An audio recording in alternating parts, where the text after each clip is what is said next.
நாம எல்லாரும் பஸ்ல போகணும் அப்படின்னா பஸ் பாஸ் வாங்கி வைப்போம், தெரியுமில்ல? ட்ரெயின் பாஸ் வாங்கி வைப்போம். ஆனா இப்போ நம்முடைய பிரதமர் ஒரு பாஸ் வாங்கி வச்சிருக்கார். என்ன அப்படின்னா, வாரத்துக்கு 8 தடவை தமிழ்நாட்டுக்கு வர்றதுக்காக ஒரு ஃப்ளைட் பாஸ் வாங்கி வச்சிருக்காருமா. அப்படின்னா எதற்காக தமிழ்நாட்டை வந்து கைப்பற்ற துடிக்கிறார்கள்? எதற்காக இப்போது தமிழ்நாடு அவர்களுக்கு தேவையாக இருக்கிறது என்றால், நோகாம நொங்கு திங்கிறதுன்னு சொல்லுவோம்ல, அப்படியாக இவர் நம்முடைய பிரதமர் அவர்கள் இந்தியாவை 10 ஆண்டுகள் ஆட்சி செய்து எந்த மாநிலத்தையும் முன்னேற்றவில்லை. ஆனால் அவருடைய இரும்பு கரம் எத்தனை தான் நம்மை அடக்கினாலும் நம்முடைய திராவிட முன்னேற்ற கழகத்தின் தலைவர், நம்முடைய மாண்புமிகு முதல்வர் அவர்களின் ஆட்சியில் தமிழ்நாடு இந்தியாவிலேயே முதன்மை மாநிலமாக விளங்கி கொண்டிருக்கிறது என்பதனால் இப்போது அவருக்கு நம்முடைய தமிழ்நாடு தேவையாக இருக்கிறது. இங்கு இருக்கின்ற ஒவ்வொரு துளி மண்ணும் தேவையாக இருக்கின்றது. ஆம், நம்முடைய ஒன்றிய தலைவருக்கு, பிரதமருக்கு என்ன சொல்ல வேண்டும்? கோ பேக் மோடி என்று சொல்ல தேவையில்லை. ஏனென்றால் நாம் கொடுக்க போகின்ற அந்த நோட்டாவுக்கும் கீழேயான 0 ஓட்டுகளை அவருக்கு தெரிவித்துவிடும். இங்கே கோ பேக் மோடி என்று சொல்வதை விட செயலில் செய்து காமிப்பவர்கள் தான் தமிழர்கள் என்று 40க்கும் 40 என்கின்ற அந்த உத்தரவாதத்தை நாம் அத்தனை பேரும் கொடுத்து நம்முடைய மாண்புமிகு முதல்வர் கை காட்டுகின்றவர் தான் தில்லியில் பிரதமராக வர வேண்டும் என்கின்ற அந்த நிலையை உருவாக்குவோம். இல்லை என்றால் அந்த பக்கத்திலிருந்து வருகின்ற அந்த மதச்சார்புள்ள விஷப்பாம்புகள் நம்முடைய தமிழகத்தை காவு வாங்க காத்து கொண்டிருக்கின்றன. நம்முடைய பிரதமர் ஃப்ளைட் பாஸ் எடுத்து வச்சிருக்கார். தினம் டெல்லியில இருந்து இங்க வந்துட்டு இருக்காரு. 22ஆம் தேதி திரும்ப வர போறாராம். இவருக்கு வேற வேலையே இல்லை அப்படிங்கிற மாதிரி ஆயிடுச்சு. இப்போதான் அவருக்கு நம்மள கண்ணுக்கு தெரியுது. தன்னுடைய நண்பர்களுக்காக மட்டுமே இந்தியாவை சுரண்டி கொடுக்கின்றவர் ஒன்றிய தலைவர். நம்முடைய தமிழ்நாட்டு மக்களுக்காக தன்னுடைய கஜானாவில் இருந்து எல்லாவற்றையும் எடுத்து கொடுக்கின்றவர் நம்முடைய தமிழக முதல்வர் என்பதை புரிந்து கொள்ள வேண்டும். நமது தலைவர் எப்படிப்பட்டவர்? நல்லவர்களே, நமக்கு நன்றாக தெரியும். அவர் என்ன நேற்று பெய்த மழையில் இன்றைக்கு முளைத்த காளானா? இல்லையே. 50 ஆண்டுகளுக்கும் மேலாக நம்முடைய இயக்கப்பணியில் அடிபட்டு மிசாவில் சிறைப்பட்டு தன்னுடைய உடம்பில் விழுப்புண்களை பெற்று என்ன நடந்தாலும் சரி, நான் தமிழக மக்களுக்காக உழைப்பேன், தமிழ்நாட்டுக்காகவே உழைப்பேன் என்கின்ற அந்த உறுதிப்பாட்டோடு இன்றைக்கு பொறுப்பேற்றிருக்கிறார் என்றால், அப்படிப்பட்ட ஒரு தலைவர் நமக்கு வாய்த்திருக்கிறார். எப்படிப்பட்ட காலகட்டத்தில்? அதைத்தான் நம்ம யோசிச்சு பார்க்கணும். எப்படிப்பட்ட காலகட்டத்தில் நாம எல்லாரும் பஸ்ல போகணும் அப்படின்னா பஸ் பாஸ் வாங்கி வைப்போம், தெரியுமில்ல? ட்ரெயின் பாஸ் வாங்கி வைப்போம். ஆனா இப்போ நம்முடைய பிரதமர் ஒரு பாஸ் வாங்கி வச்சிருக்கார். என்ன அப்படின்னா, வாரத்துக்கு 8 தடவை தமிழ்நாட்டுக்கு வர்றதுக்காக ஒரு ஃப்ளைட் பாஸ் வாங்கி வச்சிருக்காருமா. அப்படின்னா எதற்காக தமிழ்நாட்டை வந்து கைப்பற்ற துடிக்கிறார்கள்? எதற்காக இப்போது தமிழ்நாடு அவர்களுக்கு தேவையாக இருக்கிறது என்றால், நோகாம நொங்கு திங்கிறதுன்னு சொல்லுவோம்ல, அப்படியாக இவர் நம்முடைய பிரதமர் அவர்கள் இந்தியாவை 10 ஆண்டுகள் ஆட்சி செய்து எந்த மாநிலத்தையும் முன்னேற்றவில்லை. ஆனால் அவருடைய இரும்பு கரம் எத்தனை தான் நம்மை அடக்கினாலும் நம்முடைய திராவிட முன்னேற்ற கழகத்தின் தலைவர், நம்முடைய மாண்புமிகு முதல்வர் அவர்களின் ஆட்சியில் தமிழ்நாடு இந்தியாவிலேயே முதன்மை மாநிலமாக விளங்கி கொண்டிருக்கிறது என்பதனால் இப்போது அவருக்கு நம்முடைய தமிழ்நாடு தேவையாக இருக்கிறது. இங்கு இருக்கின்ற ஒவ்வொரு துளி மண்ணும் தேவையாக இருக்கின்றது. இங்கு இருக்கின்ற ஒவ்வொரு தமிழனும் தமிழச்சியும் தேவையாக இருக்கிறார்கள் என்னும் போது நாம் நம்முடைய ஒன்றிய தலைவருக்கு, பிரதமருக்கு என்ன சொல்ல வேண்டும்? கோ பேக் மோடி என்று சொல்ல தேவையில்லை. ஏனென்றால் நாம் கொடுக்க போகின்ற அந்த நோட்டாவுக்கும் கீழேயான 0 ஓட்டுகளை அவருக்கு தெரிவித்துவிடும். இங்கே கோ பேக் மோடி என்று சொல்வதை விட செயலில் செய்து காமிப்பவர்கள் தான் தமிழர்கள் என்று. அப்படிப்பட்ட மிக அற்புதமான ஒரு வாழ்க்கையை நமக்கு கொடுத்து கொண்டிருக்கின்ற நம்முடைய முதல்வர் அவர்கள் அன்றைக்கு பிறந்த நாள் அன்றைக்கு ஒரு செய்தியை சொன்னார். நாம் அத்தனை பேரும் தெரிந்து வைத்திருந்தோம். என்ன செய்தி அப்படின்னா, பொதுவாக பிறந்த நாளுக்கு நாம் பரிசு கொடுப்போம்ல எல்லாருக்கும். அப்படியாக அவர் ஒரு பரிசை கேட்டார் தோழர்களே நம்மகிட்ட. என்ன பரிசு என்றால், மத்தியில் ஆட்சி மாற்றமே என் பிறந்த நாளுக்கான பரிசு என்று உரக்க சொன்னார் நம்முடைய தலைவர். இந்தியாவில் இருக்கின்ற மற்ற மாநிலங்களில் இருக்கின்ற முதல்வர்கள் எல்லாம் ஒன்றிய தலைவரை பார்த்து, ஐயா நீங்க என்ன வேணாலும் சொல்லுங்க, நாங்க உங்க காலடியிலேயே விழுந்து கிடக்கிறோம் என்பதான அடிமைத்தனத்தை பின்பற்றுகிற போது நம்முடைய முதல்வர் மட்டும்தான் நெஞ்சை நிமிர்த்தி சொல்கிறார் தோழர்களே, மத்தியில் ஆட்சி மாற்றமே எனக்கான பிறந்த நாள் பரிசு என்று. கூடுதலாக அவர் ஒன்றை சொல்லுகிறார், யார் ஆட்சி செய்ய வேண்டும் என்பதை விட யார் ஆட்சி செய்யக்கூடாது என்பது மிக முக்கியம் என்றால் எதற்காக நாம் அவ்வளவு குறிப்பாக இருக்கிறோம்? ஒன்றியத்தில் ஜனநாயகம் வர வேண்டும் என்றால், சர்வாதிகாரம் அங்கிருந்து அகற்றப்பட வேண்டும் என்றால், நம்முடைய முதல்வர் கைகாட்டுகின்றவர் தான் அங்கே பிரதமராக அமர வேண்டும் என்பதற்காகத்தான் 40க்கும் 40. அதுதான் ரொம்ப முக்கியம். சிந்தாமல் சிதறாமல் என்று சொல்வோம் இல்லையா? அப்படிப்பட்ட நிலையில் நாம் 40 தொகுதிகளையும் வென்றெடுத்து நம்முடைய முதல்வருக்கு கொடுத்தால் அதுதான் இந்த பிறந்த நாளுக்கு தமிழர்களாகவும் தமிழச்சிகளாகவும் நாம் கொடுக்கக்கூடிய மிகச்சிறந்த பரிசு என்பதை நாம் புரிந்து கொள்ள வேண்டும். இந்த இடத்துக்கு வர்றப்போ நான் அப்படியே பயணம் பண்ணி வந்துட்டு இருக்கேன். எனக்கு ரொம்ப ஆச்சரியமா இருந்தது. உலகத்தின் பல்வேறு நாடுகளில் இருக்கக்கூடிய அந்த எம்என்சின்னு சொல்லுவோம்ல, பன்னாட்டு நிறுவனங்கள், அது எல்லாம் வரிசையா நம்முடைய சோழிங்கநல்லூர்ல கடை விரிச்சிருக்காங்கம்மா. அதுவும் அந்த இன்ஃபோசிஸ்ன்னு சொல்லப்படக்கூடிய அந்த நிறுவனம், அதே மாதிரி மேலை நாட்டு நிறுவனங்கள், மேலை நாட்டு மருத்துவமனைகள் என்று இந்த ஊரில் நம்முடைய தமிழ்நாட்டின் தொழில்நுட்ப தலைநகரம் எது என்று கேட்டால் நிச்சயமாக நாம் சொல்லலாம் சோழிங்கநல்லூர் என்று. அப்படிப்பட்ட சோழிங்கநல்லூரை உருவாக்கி இருக்கின்ற நம்முடைய தம்பி அரவிந்த் ரமேஷ் அவர்களுக்கும் இந்த நிலையை நாம் அடைவதற்கு நமக்கு வழிகாட்டி கொண்டிருக்கின்ற நம்முடைய முதல்வர் அவர்களுக்கும் தான் நாம் மீண்டும் கைதட்டலால் பரிசினை கொடுக்க வேண்டும். சரி, இப்போ நம்ம முதல்வரை பற்றி பேசுவதற்கு என்ன இருக்கிறது? நம்ம ஒருத்தர் பார்த்துக்கிட்டா என்ன கேட்போம்? நல்லா இருக்கீங்களா, நலமாக இருக்கீங்களா அப்படின்னு கேட்போம்ல. அப்போ நேற்று ஒரு திட்டத்தை ஆரம்பித்தார் பாருங்கள் நம்முடைய முதல்வர். நீங்கள் நலமா என்கின்ற அந்த திட்டம், நீங்கள் நலமா என்கின்ற அந்த திட்டம் எப்போது வெற்றியடைந்த திட்டமாக மாறும் என்றால், நம்முடைய திமுகவின் அந்த தேர்தல் அறிக்கையில் சொல்லப்பட்ட அந்த வாக்குறுதிகளை எல்லாம் நிறைவேற்றிய பின்பு நம்முடைய முதல்வர் நம்மிடம் கேட்கிறார், நீங்கள் நலமா என்று. மிக சமீபத்தில் செங்கோட்டைக்கும் ஸ்ரீவில்லிபுத்தூருக்கும் போயிட்டு வந்தேன், இந்த எல்லோருக்கும் எல்லாம் அந்த பரப்புரைக்காக. அப்போ நம்முடைய எளிய பெண்கள் அங்க வந்து உட்கார்ந்துருக்காங்க. அவங்க கையை பிடிச்சிக்கிட்டு என்கிட்ட என்ன தெரியுமா சொல்றாங்க? எங்களுக்கு மாசம் 1000 ரூபாய் வருதுமா, நம்முடைய ஸ்டாலின் பணம் அது அப்படின்னு சொல்லும்போது யோசித்து பாருங்கள் நல்லவர்களே. ஒரு 1000 ரூபாய் என்பது எப்படிப்பட்ட ஒரு ஆசுவாசத்தை நம்முடைய பெண்களுக்கு கொடுத்திருக்கிறது, எப்படிப்பட்ட ஒரு சுதந்திரம். இந்த சமூகத்தில் தான் சொன்னார்கள் பெண்களின் கையில் பணத்தை கொடுக்க கூடாது என்று. அதற்காக அவர்கள் என்ன செய்தார்கள்? நாமெல்லாம் என்ன செஞ்சிருக்கோம்? சின்ன சின்னதா 5ம் 10மா கடுகு டப்பால, புளி டப்பால, அரிசி டப்பாலன்னு சேர்த்து வச்சோம்ல. நமக்கு ஒரு வெளியில அவசரமா போகணும், ஒரு 50 ரூபாய் இருந்தா நல்லா இருக்கும் அப்படிங்கிறப்ப கூட யார்ட்டையாவது போய் வீட்டில் இருக்கவங்கள்ட்ட எனக்கு ஒரு 50 ரூபாய் கொடுங்களேன், 50 ரூபாய் கொடுங்களேன்னு எத்தனை முறை நம்முடைய தாய்மார்கள் கையேந்தி இருக்கிறார்கள். அதெல்லாம் நம்ம போய் நம்ம முதல்வர்கிட்ட சொன்னோமா என்னைக்காவது? இல்லை. ஆனால் நாம் சொல்லாமல் கூட நம்முடைய மனத்துடிப்பை அறிந்த ஒரு முதல்வர் யார் என்றால் நம்முடைய தமிழ்நாட்டு முதல்வர் தான். பெண்கள் யாரும் அவர்கிட்ட போய் இது மாதிரி பிரச்சனைகளை சொல்லி இருக்க முடியாது. ஆனால் பெண்களுக்கு இப்படி ஒரு சுருக்கு கயிறு இருக்கிறது, அந்த சுருக்கு கயிற்றை நான் விடுவிப்பேன் என்று நம் கையில் பணத்தை புழங்க வைத்தார் அல்லவா? இந்த 1000 ரூபாய் இருக்கும்போது பெண்கள் எல்லாம் திரும்ப என்ன செய்றாங்க? எனக்காக நெயில் பாலிஷ் வாங்கிக்கிறேன், எனக்காக லிப்ஸ்டிக் வாங்கிக்கிறேன், எனக்காக ஹை ஹீல்ஸ் வாங்கிக்கிறேன், அப்படியே வாங்குறோம். இல்லை, என்னுடைய குழந்தைக்கு ஒரு வாய் பால் கூடுதலாக வாங்கி தர முடியும், என்னுடைய மகளுக்கு கூடுதலாக காய்கறி வாங்கி தர முடியும், எங்க வீட்டில் இருக்கிற பெரியவங்களுக்கான மருந்து மாத்திரைகள் நான் வாங்கி தர முடியும் என்பதாக அவர்கள் மீண்டும் குடும்பத்தை தான் நினைவுபடுத்தி தங்களுடைய செலவை செய்கிறார்கள் என்னும் போது அதற்காக நம்முடைய முதல்வர் கொடுத்திருக்கின்ற அந்த வார்த்தை இருக்கு பாருங்க.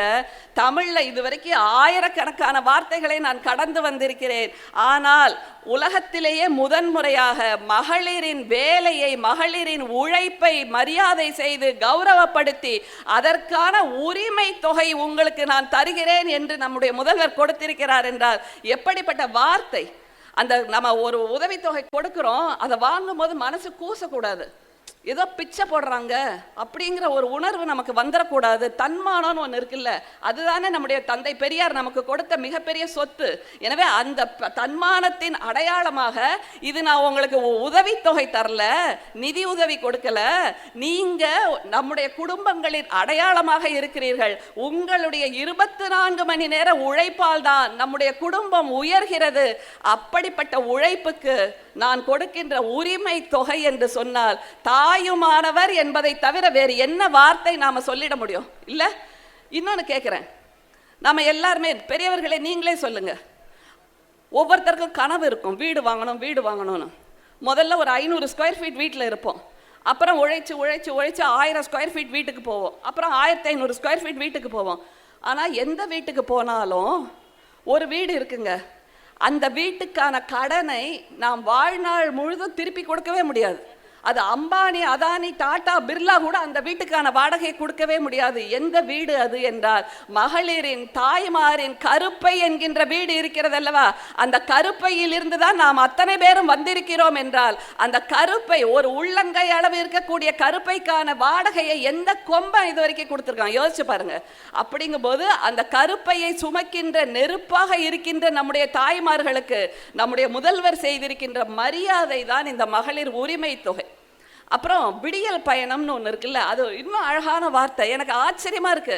நம்முடைய முத்தமிழறிஞர் கலைஞர் எப்படிப்பட்ட இலக்கியவாதி, கவிஞர், பேச்சாளர், படைப்பாளர் என்பதெல்லாம் நமக்கு நன்றாக தெரியும். ஆனால் வார்த்தைகளிலேயே சமூக புரட்சியை செய்கின்ற ஒரே தலைவர் நம்முடைய முதல்வர் மட்டும்தான். வெறும் ஒற்றை வார்த்தைகள். அதுல விடியல் பயணம் யோசிச்சு பாருங்களேன். வீட்டில் எல்லாருக்கும் இருக்கக்கூடியதான். மனத்தாங்கல் வரும், சண்டை வரும், வாக்குவாதம் வரும், டக்குன்னு வெளியில் போகணும்னு நினைப்போம். ஆனால் சுருக்கு பையில் பார்த்தா பைசா இருக்காது இல்லை? அந்த மாதிரி நேரத்தில் திரும்பவும் சண்டை போட்டவங்கள்ட்டே போய் எனக்கு ஒரு 10 ரூபா கொடு, 20 ரூபா கொடு, நான் வெளியில் போகணும்னு சொன்னால் யார் கொடுப்பா? கொடுக்க மாட்டாங்க. அந்த மாதிரி நேரத்தில் மனசு அப்படியே பாறாங்கல்லாம் கணக்கும் தெரியுமா? யாருமே இல்லையா எனக்கு உதவி பண்ண? இப்படி மூச்சடைச்ச மாதிரி நான் இருக்கேனே, எனக்காக ஒரு சொட்டு மழை நீர் எங்கே இருந்தாவது வந்துடாதா அப்படின்னு நம்மெல்லாம் பரிதவிச்சு போயிருப்போம்ல. அப்படியாக ஒரு சொட்டு மழை நீருக்காக நாம் ஏங்கி இருந்தபோது உனக்கான பெருமழையாக நான் கொடுக்கிறேன் என்று நமக்கான விடியல் பயணம் என்ற ஒரு திட்டத்தை நம்முடைய முதல்வர் அறிவித்திருக்கிறார் என்றால் வரும்போது கூட பார்த்தேன் நிறைய பிங்க் பஸ். எனக்கு ரொம்ப சந்தோஷமா இருக்கு. எப்படிப்பட்ட அற்புதமான முதல்வர் பாருங்கள். அதுல கூடுதலா இன்னொன்னு சொல்ல, அந்த பெண்கள்லாம் என்ன தெரியுமா சொல்றாங்க? எங்கள் வீட்டில் எனக்கு சைக்கிள் வாங்கி கொடுனா வாங்கி தர மாட்டாங்க, 2 வீலர் வாங்கி கொடுனா வாங்கி தர மாட்டாங்க, கார் வாங்கி கொடுனா கார் வாங்கி தர மாட்டாங்க. ஆனால் நம்முடைய முதல்வர் தான் எனக்காக பிங்க் பஸ் வாங்கி கொடுத்துருக்காருமா. யோசிச்சு பாருங்க. வெறுமே சைக்கிள் ஒரு 1000 ரூபாய் இருக்கும், 2 வீலர் ஒரு 20,000 ரூபாய் இருக்கும்.